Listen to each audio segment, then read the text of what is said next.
In this video lecture, we continue the study of Sturm-Liouville problem, and we will provide now there some important properties. So before going further, I am going to define a structure from linear algebra which is known as inner product. So what is inner product? So this is a function defined on a vector space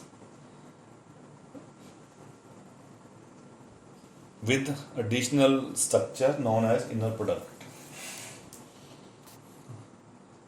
So to define inner product spaces, firstly we define what is inner product. So let V be a vector space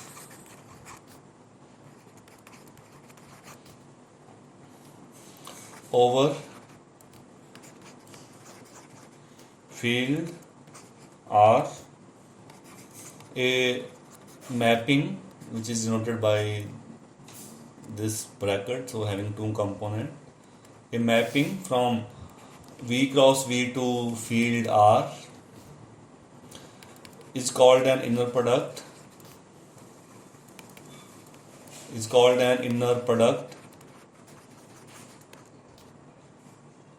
on vector space V if for every vectors u, v, w from vector space V and scalar alpha from field, we have four properties. First is inner product of vector u with same vector u. This is positive and it is 0 if and only if vector itself is 0.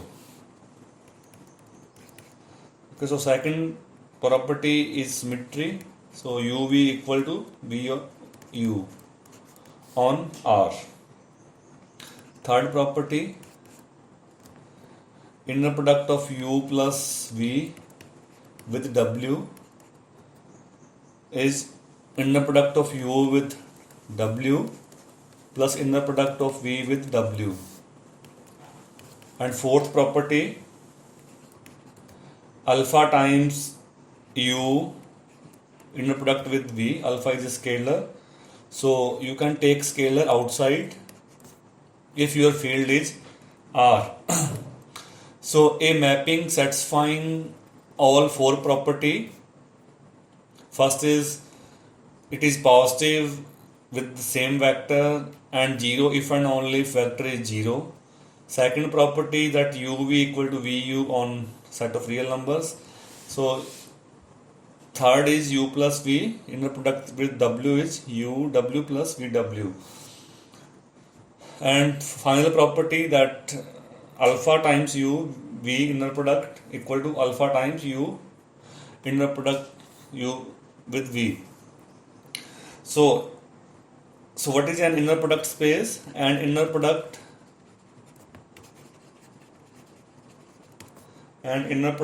space is a vector space equipped with an inner product. So a vector space with the inner product is called inner product spaces.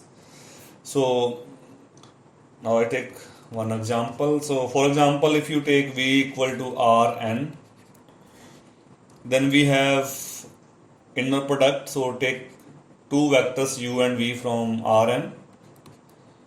Okay, so let us say u is n tuple x1, x2, xn, and v is y1, y2, yn.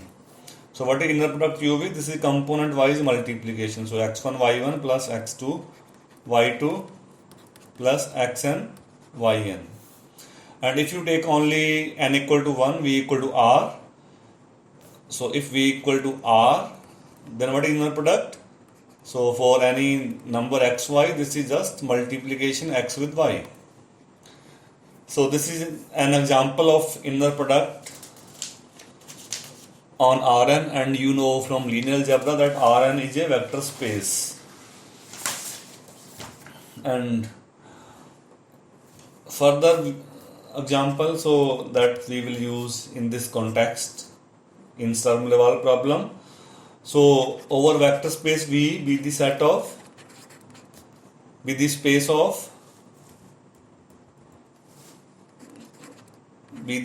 of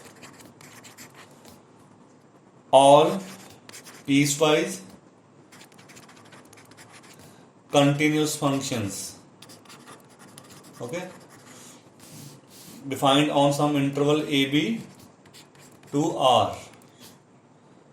Then we have inner product. So take two piecewise continuous function f and g from V. So inner product is defined as integral a to b fx gx then dx, and you can check that this integral satisfy all the four property. Okay, so first property was that if you take integral a to b, f with f, what will be that? F square. And if b greater than a, so this will be positive. And 0 if and only if, okay, so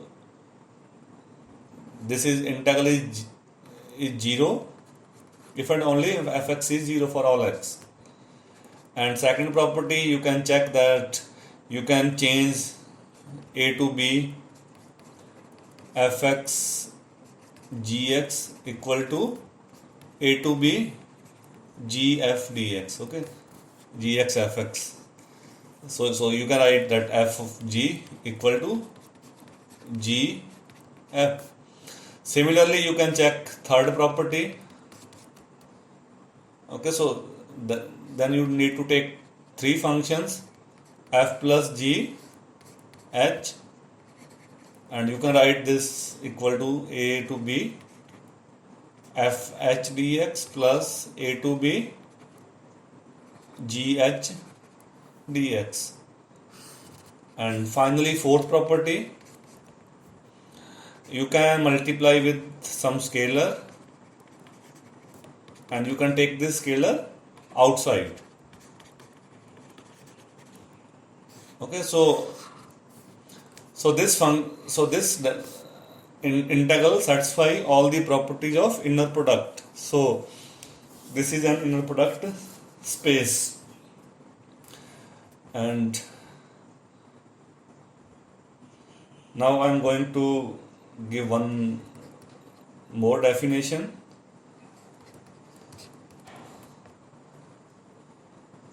So let V be an inner product space so we say that two vectors u and v are orthogonal if their inner product is 0, and u and v are said to be orthonormal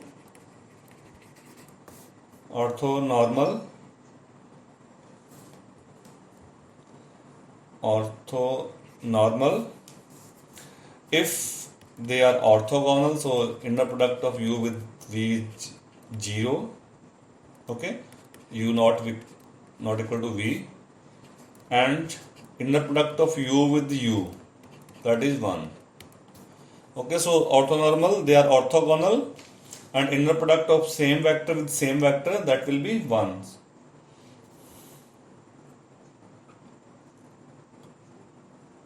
And third definition, so third property, a set S is an orthogonal orthogonal set of vectors in inner product space V if uv equal to inner product uv equal to 0 for every u and v in S and u is not equal to v. So a set is orthogonal if each element is orthogonal to another element. So inner product of u with v is 0. And now I provide some important facts or some important integral that if you integrate minus pi to pi sine mx with sine nx, okay, so just integrate this by writing 2 times sine a sine b and then use the formula. So this integral you can check easily that this is pi if m equal to n and both are non-zero.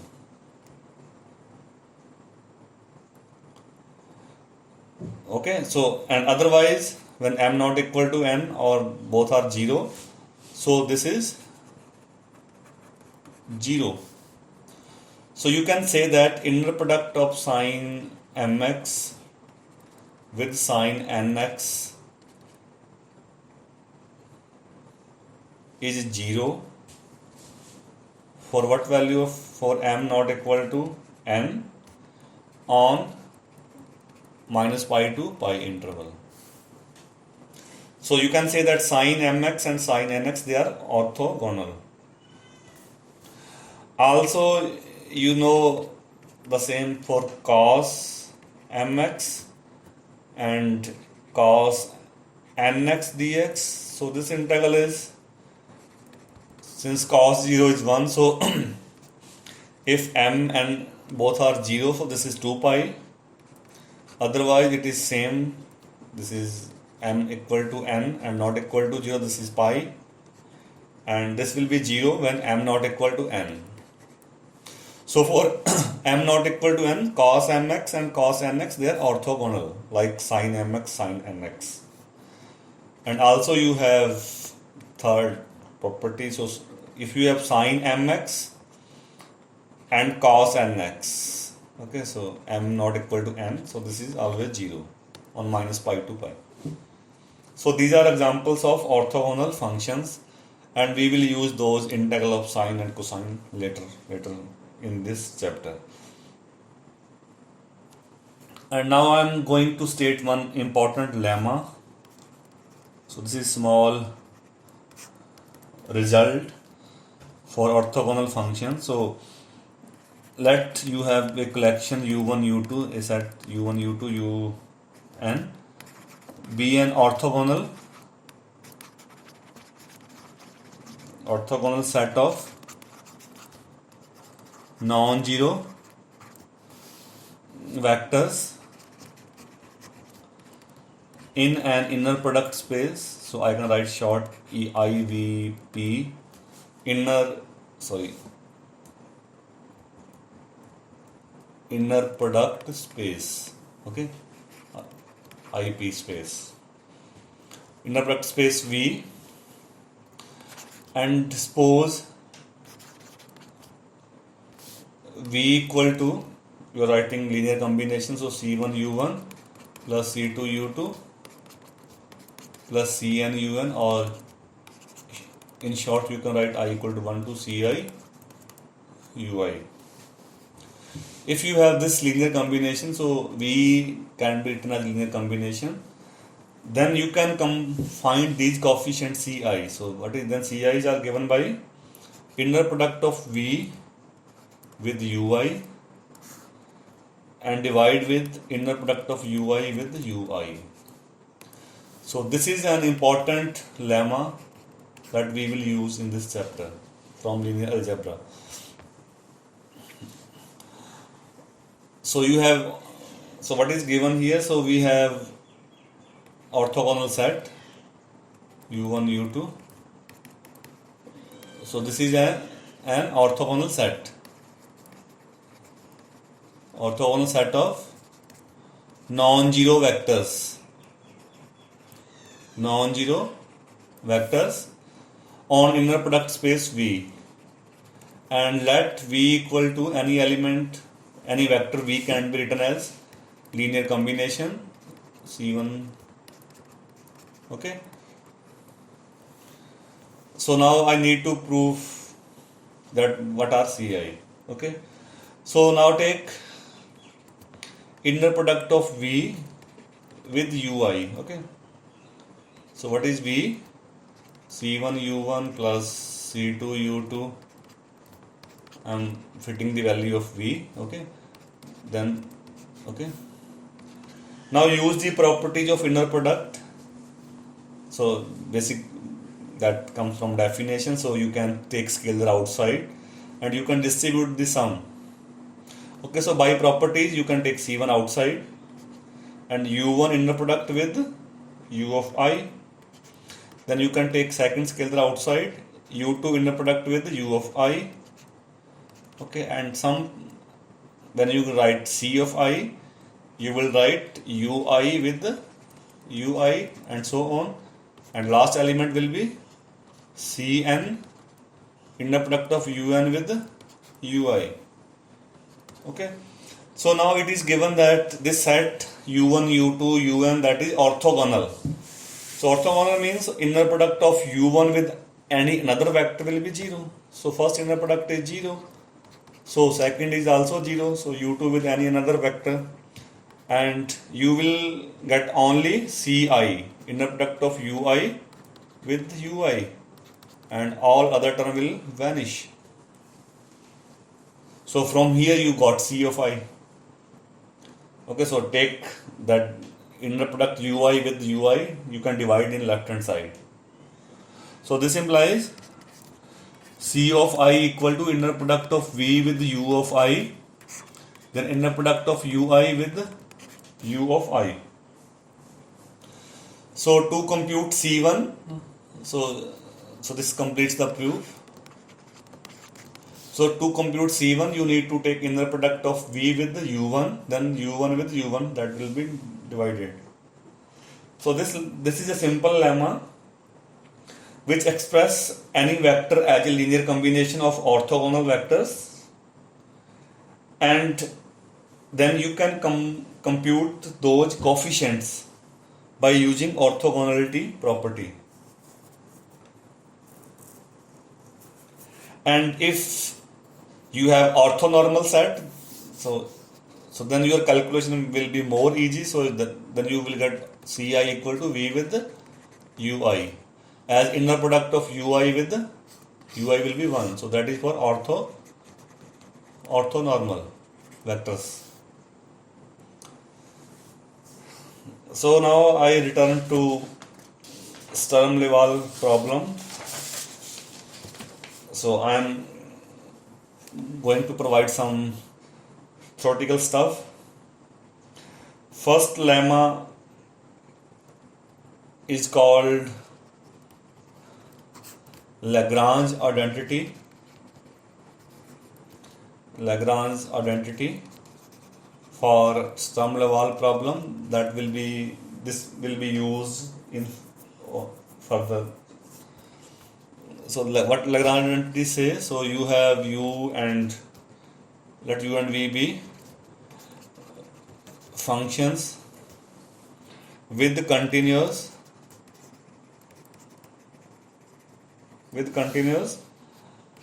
second order derivative on interval AB, then prove that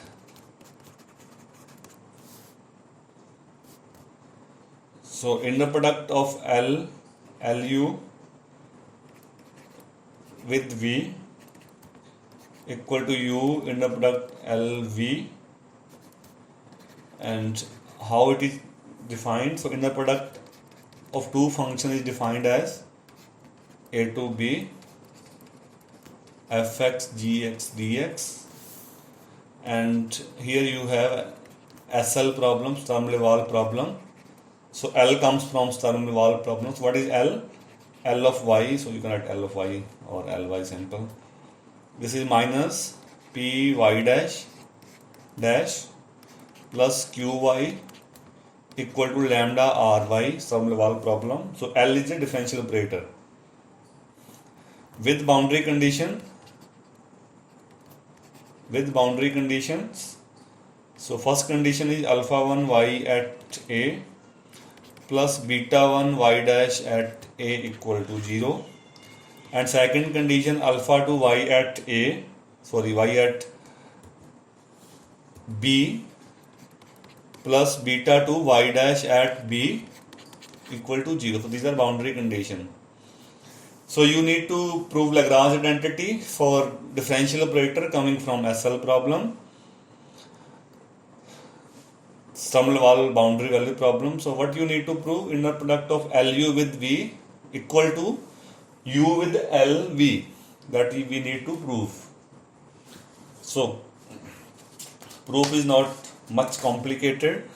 So what we have, so we have SL, we consider, I'm writing again Sturm-Liouville boundary value problem. So L of y equal to minus p y dash, okay, so dash plus q y equal to lambda r x y with boundary conditions alpha 1 y at a plus beta 1 y dash at a equal to 0 and alpha 2 y at b plus beta 2 y dash at b equal to 0. So these are two boundary conditions that is given, and inner product is, so we define inner product of two functions as, that is also given. So a to b fx gx dx, this is inner product of two function f with g. Okay,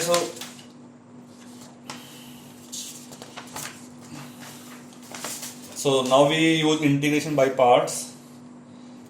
So what will be left hand side? So left hand side you have LUV. Okay, so now consider, so you need to write everything when you are proving a theorem. So what will be LUV? This will be a to b L acting on ux, okay, differential operator acting on ux, this L, and then Vx, okay. So this is first, the second function. Now write values. So what will be L of ux? So a to b, what will be L of ux minus p is a function of x axis, so you can write px, okay, ux dash, then ux dash, okay, multiplied by vx plus qx ux vx, okay, and closing of this big bracket, then dx. Okay, so what will be Lu will be minus pu dash dash plus qu, okay, then multiply with v on both. Now separate these two integral. Now we do integration by parts. Okay, so minus px u dash x, integral of first, second as it is, but we push limits on both. Okay, then derivative of second function, negative sign, negative will be plus, so a to b, integral of first px u dash, okay, so integral of this, so and v dash, so integration by parts, and second as it is, so a to b qx ux vx dx. Okay, so we have done integration by parts by taking, so what was first function? So a was first function, that is p u dash, okay, this was first function, and second function was v. So just do integration by parts. Okay. Now we further simplify.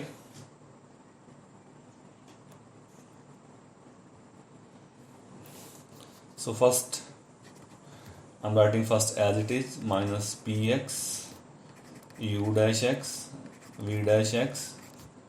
Okay, first term as it is.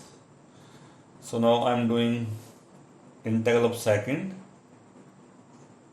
Okay, so here you take pv dash as first function, so px v dash x first function, take u second, so integral of u dash will be, take u dash second. Okay, so integral of, so this is first function, u dash was second, so integral of u dash will be u. Then negative sign, actually we want to replace role of u and v now. So second a to b px v dash x. Actually we want to combine p and v, okay, so that you can shift operator on v. So p v dash dash derivative, integral of u dash will be ux, okay, and last integral as it is, that contain q. So ux qx vx. So now take px outside. So you can combine those two. So px v dash x ux minus u dash x vx. I am combining these two, okay, this and this, and taking p outside, and of course you will put limit a to b. Then minus a to b px v dash x same ux dx plus a to b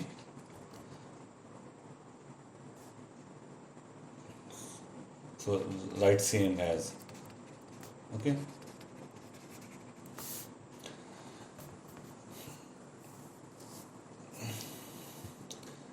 So now my claim is, if this first quantity is 0, then second, what will be second? You can combine last two, and this will be a to b if that is 0. So a to b L acting on vx, so okay, and ux dx you can write, okay. So or you can write v lu from this and this. And now my claim is that this first limit is 0. So now we claim that px v dash x ux minus u dash x vx, that will be 0. So this step follows from boundary conditions.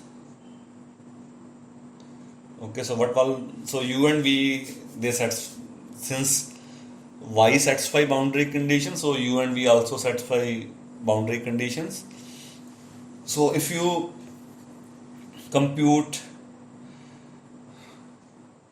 boundary at b, so what you have, alpha to vb plus beta to v dash b equal to 0. So from here you got v dash b equal to minus alpha 2 upon beta 2 v of b, okay. And same for function u, so you got u dash b equal to minus alpha 2 upon beta 2 u of b. And similarly you can write v dash a and u dash a. So just replace y with u and v on boundary conditions and calculate these values at a and b. So I'm writing now, so what was the expression? So that was px v dash x ux minus u dash x vx, so a to b. So at b this will be p, upper limit pb, okay. So v dash b ub minus u dash b vb, okay. The negative sign is p at a, v dash a ua minus u dash a va, okay. Upper limit minus lower limit. So now pb, so either change ub or change v dash b, so make them combine. So I am writing v dash b, that is minus alpha 2 upon beta 2 vb ub, and same here u dash b, so minus minus plus alpha 2 upon beta 2, that will be ub vb, so they will cancel out, we got 0. Minus pa, same here, so v dash a will be alpha 1 upon beta 1 va ua, minus minus plus alpha 1 beta 1 u at a v at a, so both will cancel out, so you got 0. So lemma follows that, so you can write L U V equal to V L U. So this means that you can apply differential operator either on first position or second position, that doesn't matter. So, and L is a differential operator of Sturm-Liouville problem. And here's, so one remark here, so you have LUV equal to VLU, so this type of problems are also known as symmetric problem. Symmetric problem, or sometimes they are known as self-adjoint. Okay, self-adjoint problem. Okay, so self-adjoint means the inner product of LU with V equal to V of L of U. So now we come to our problem. So first, now we talk about their eigenvalue and eigenfunction. So first theorem says that the eigenvalues of Sturm-Liouville problem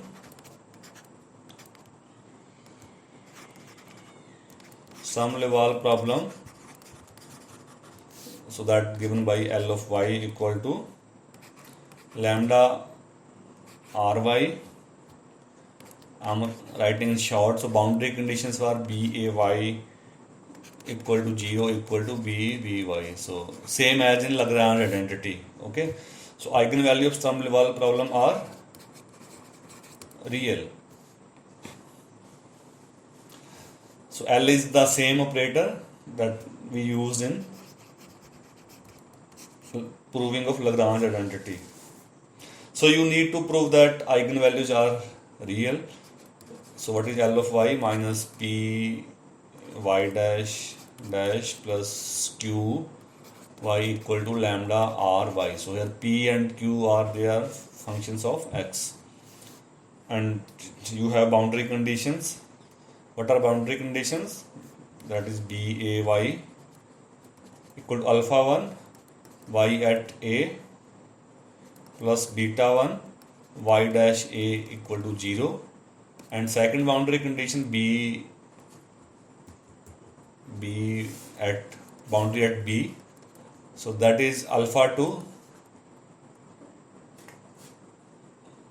y at b and beta 2 y dash at b equal to 0. So this is y, not y1. So these are same boundary conditions. To show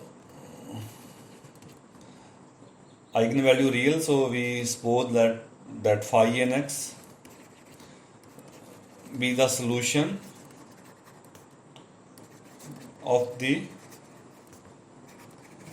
of the eigenvalue problem associated with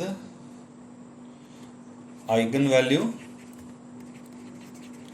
lambda n. So lambda n is eigenvalue and solution is phi n x, which is eigenvector. So by definition, so L of phi n will be lambda n, so R of x phi of n. Okay, so you want to show that lambda n is real, so we show that, but we will show that lambda n equal to lambda n bar. So this means that eigenvalues is real. So you need to consider, so we also consider complex conjugate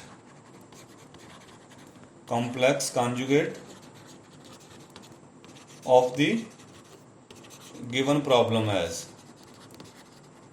So take bar on both sides. So differential operator is real, so L will be L. Phi n solution may be complex, so phi n bar equal to lambda n bar. Rx is a real valued function, so Rx, so phi n bar. Okay. So now have you had two equations? So let us say this is first and new one is second. Okay, so multiply first with phi n bar and second with phi n, then subtract. So do this. Okay, so multiply first with phi n bar and second with phi n, then subtract, or you can do reverse, so plus this minus.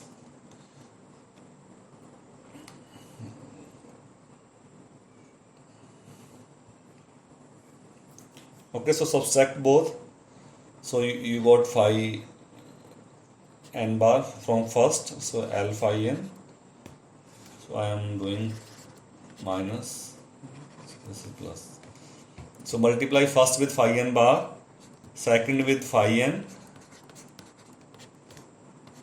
and then subtract. So lambda n minus lambda n bar. R will be common, R of x you can write. Okay. So now integrate both sides from a to b so that you can use Lagrange identity. Phi n L phi n bar. Okay, dx equal to lambda n eigenvalue is a number you can take outside from integral, and R is a function of x, solution also function of x, so phi n bar dx. Okay, so just integrate both sides.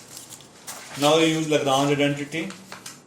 So using Lagrange identity, so this and this both are same.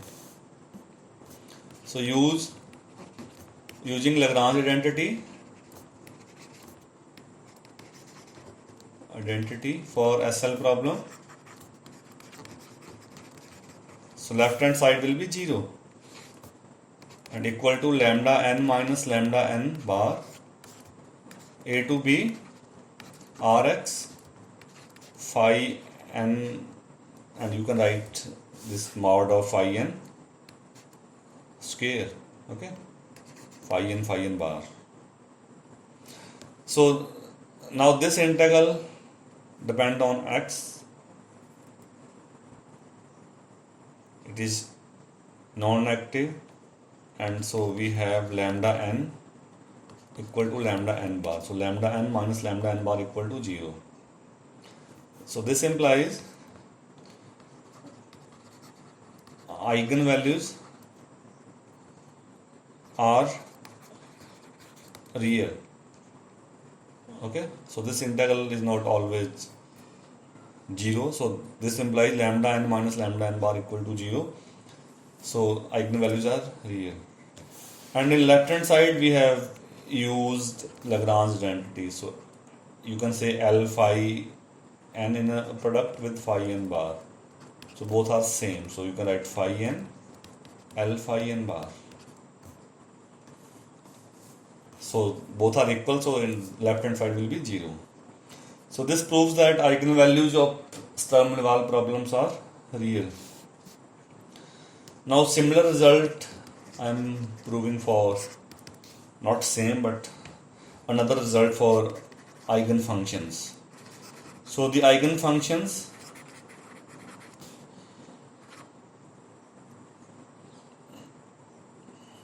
corresponding to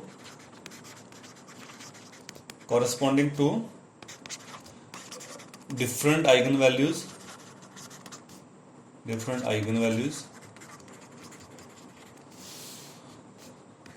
of SL problem. So what is SL problem? Ly equal to lambda Rxy with two boundary conditions are orthogonal. So you take two different eigenfunctions for two different eigenvalue and they are orthogonal. That we need to prove. Orthogonality means inner product of one with another will be 0. So we assume that phi nx be a solution. Solution means eigenfunction. Okay. Let phi nx be a eigenfunction for eigenvalue lambda n. So we have L of phi n. So solution will satisfy equal to lambda n R phi n. R is R of x and phi n is also a function of x. That is clear from context. So now take another eigenfunction, let phi m be another eigenfunction for eigenvalue lambda m. Okay, then L phi m equal to lambda m R phi m. So proof is similar as we did in eigenvalues. So this label them first and second. So multiply first with phi m, second with phi n, then subtract. So do this.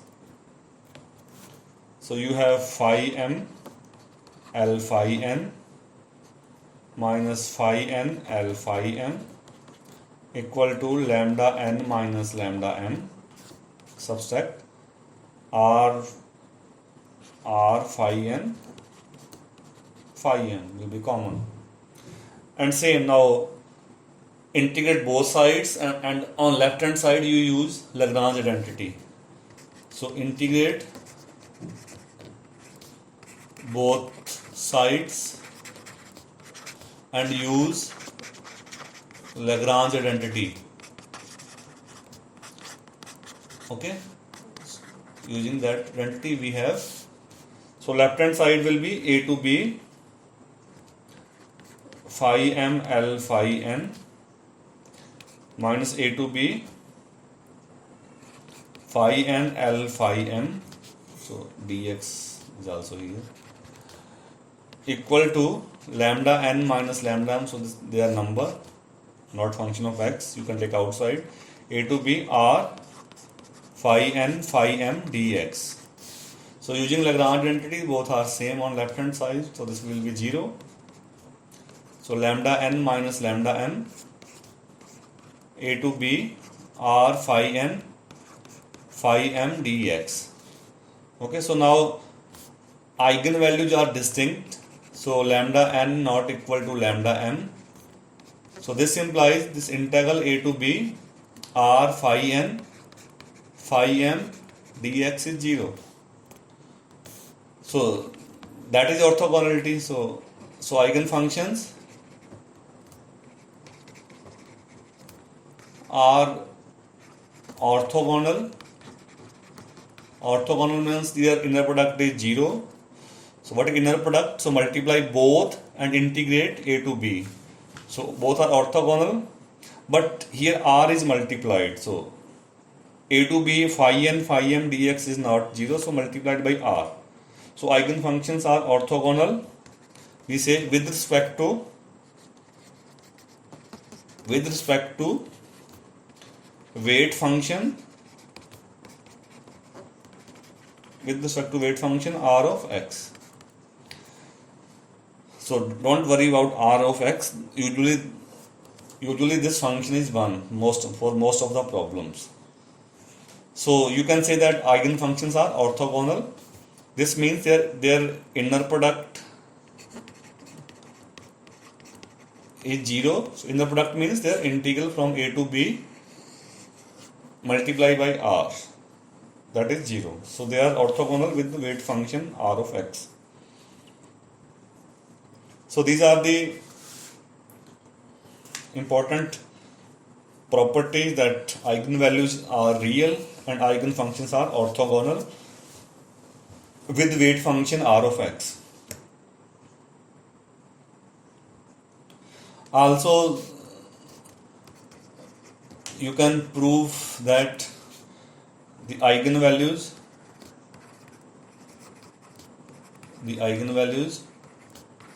are simple. This means to each eigenvalue there is corresponding one linearly independent eigenfunction. Okay, so one eigenvalue and corresponding one linearly independent eigenfunction. Number 2, the eigenvalues form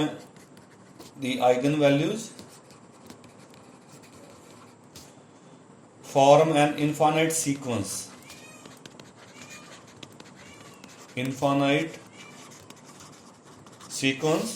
And we have seen in examples, so lambda 1, lambda 2, etc., such that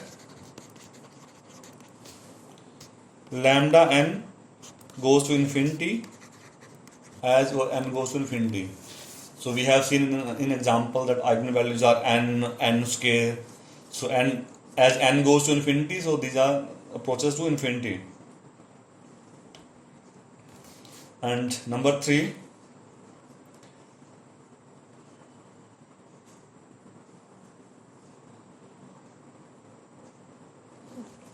let phi n be the corresponding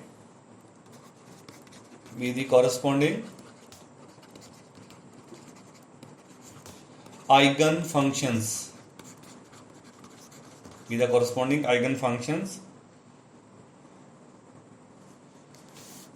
and we also know they are orthogonal. So they are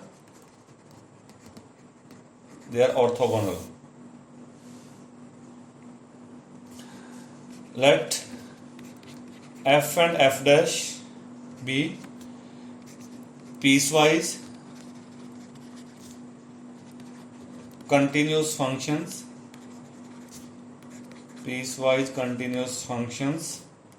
from AB to real line R.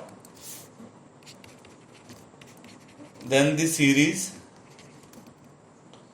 So what is series? N equal to 1 to infinity Cn phi nx with Cn.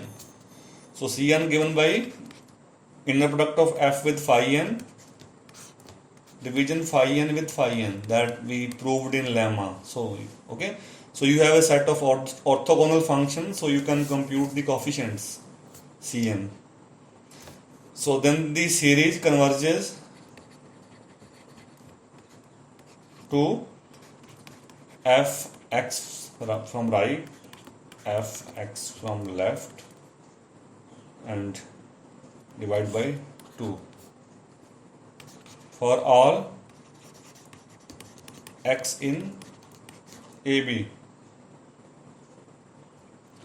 And this expansion, this is an important expansion. This expansion is called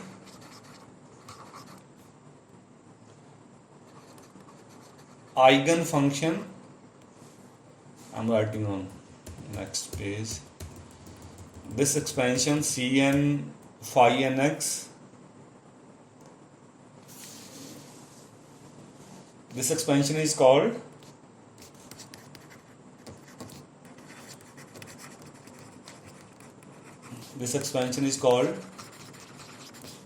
an eigenfunction expansion.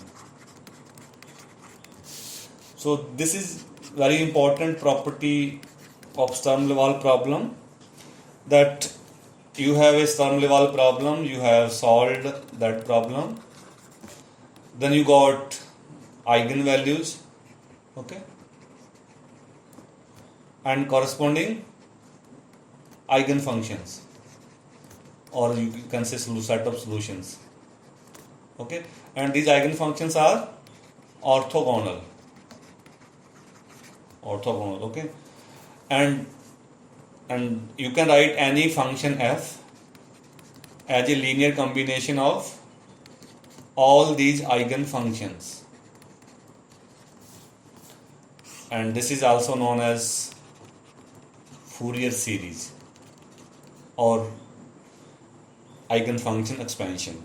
So you can write any continuous function as a linear combination of all these eigenfunctions, and further eigenvalues, they are real and they are simple.